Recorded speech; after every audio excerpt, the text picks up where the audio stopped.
Do you recall the negative exponent rule? If you have a base raised to a negative exponent, like x to the negative third, then you must move that base over a division bar so that it has a positive exponent.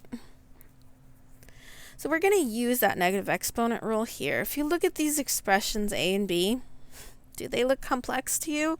Not necessarily, because there's no fraction within a fraction, but it's kind of hidden here, trickily, because of that negative exponent rule. So let's use that negative exponent rule to first simplify the expression to have positive exponents only. So in the numerator, 2 does not have a negative exponent, but x does. So that means that I need to change this to 2 over x, so that x will have a positive exponent for that first term.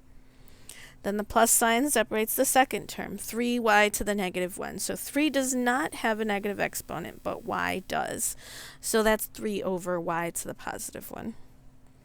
Then in the denominator, we have x to the negative 1, that's 1 over x.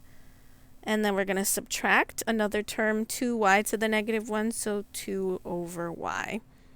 Only the y moves because it has a negative exponent. So now looking at this, this is a complex fraction. So I'm going to use method 2 here on the first example, and then I'm going to use method 1 on the second example. Okay. So method 2, I need a least common denominator for all the denominators. So I've got xy, xy. I need an x at most one time in any of the denominators, and a y at most one time in any of the denominators. So then I'm going to multiply xy to each term of this expression. So the numerator part, term 1 and term 2. Denominator part, term 1 and term 2. Then I can divide factors. So for the numerator part, first term, I can divide an x, and then that leaves the y times 2, or 2y for that first term. The second term, then I can divide a factor of y, and that leaves 3 times x, or 3x. And then in the denominator, I can divide a factor of x for the first term. That leaves just y times 1. And the second term, I can divide a factor of y. That leaves 2 times x, or 2x here. So now this is no longer complex. I want to see if I can factor and divide to simplify what remains here. And there's no common factors for either the numerator or the denominator, so that's actually perfect just the way it is. For example B, then, I'm going to first use the negative exponent rule to make this look complex as it is.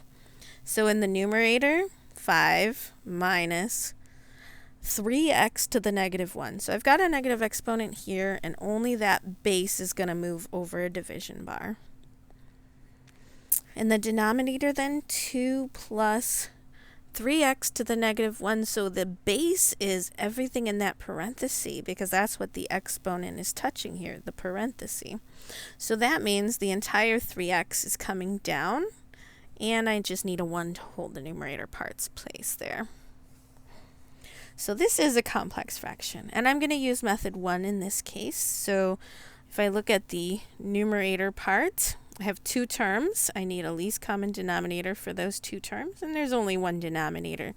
So I need 5 to have a denominator of x. So I just need to multiply by x. Then I'll have 5x over x for the numerator there.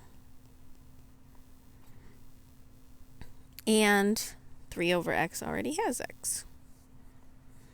So then I can combine the numerators over that same denominator, 5x minus 3, and that simplifies the numerator part. So now I need to look at the denominator part and see if I can get a least common denominator here. It looks like there's only a denominator of 3x, so that's going to be the denominator that I need. And I'm just going to multiply 3x over 3x. So that makes that first term 6x in the numerator over 3x. That's the same as 2, right? Okay. And the second term already has 3x, so I'm not going to change anything for that one. So now they have the same denominator, and that stays, and I'm just going to combine those numerators, 6x plus 1. So I've simplified the numerator, I've simplified the denominator. Now I can multiply by the reciprocal. So the numerator part stays the same. Change this to multiplication, and then the reciprocal of the denominator part.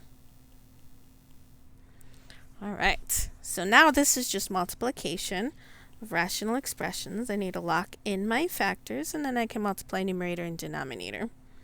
So that'll be 3x times 5x minus 3 in the numerator over x times 6x plus 1 in the denominator. So I do have a factor of x that I can divide from both the numerator and the denominator. And then that leaves just 3 that I can distribute here in the numerator. So 3 times 5 is 15 times x, and 3 times negative 3 is negative 9. And that completes the simplification for this complex fraction here using method 1.